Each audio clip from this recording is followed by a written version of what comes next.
the additional burden uncomplainingly, and it soon became welcome and precious to him.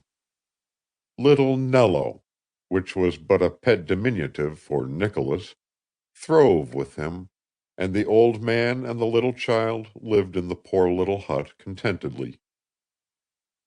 It was a very humble little mud hut indeed, but it was clean and white as a seashell, and stood in a small plot of garden ground that yielded beans and herbs and pumpkins. They were very poor, terribly poor. Many a day they had nothing at all to eat. They never by any chance had enough. To have had enough to eat would have been to have reached paradise at once.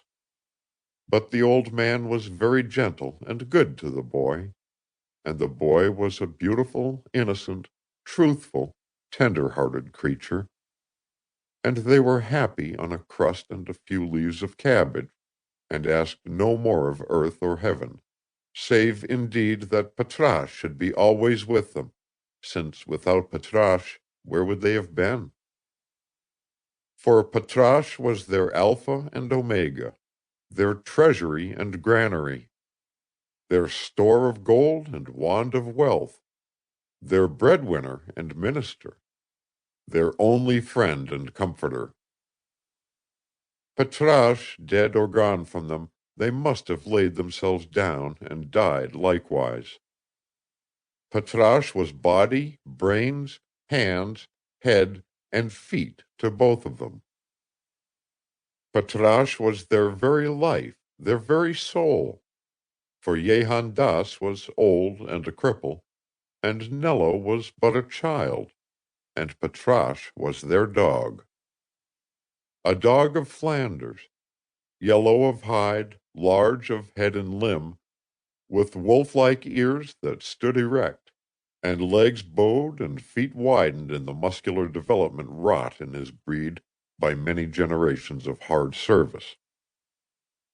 Patrasche came of a race which had toiled hard and cruelly from sire to son in Flanders many a century. Slaves of slaves, dogs of the people, beasts of the shafts and the harness, creatures that lived straining their sinews in the gall of the cart, and died breaking their hearts on the flints of the streets.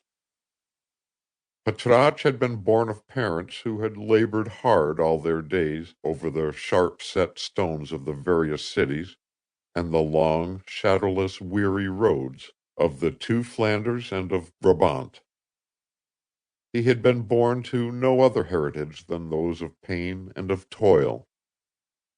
He had been fed on curses and baptized with blows. Why not? It was a Christian country, and Patrasche was but a dog. Before he was fully grown, he had known the bitter gall of the cart and the collar. Before he had entered his 13th month, he had become the property of a hardware dealer who was accustomed to wander over the land north and south, from the blue sea to the green mountains. They sold him for a small price because he was so young. This man was a drunkard and a brute. The life of Patrasche was a life of hell. To deal the tortures of hell on the animal creation is a way which the Christians have of showing their belief in it.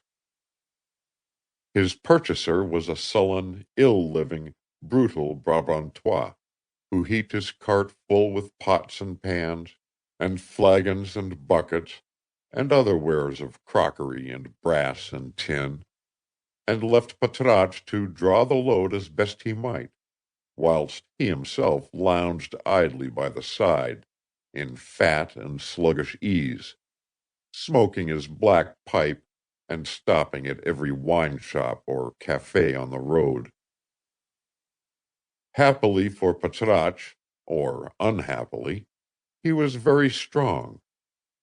He came of an iron race, long bored and bred to such cruel travail, so that he did not die, but managed to drag on a wretched existence under the brutal burdens, the scarifying lashes, the hunger, the thirst, the blows,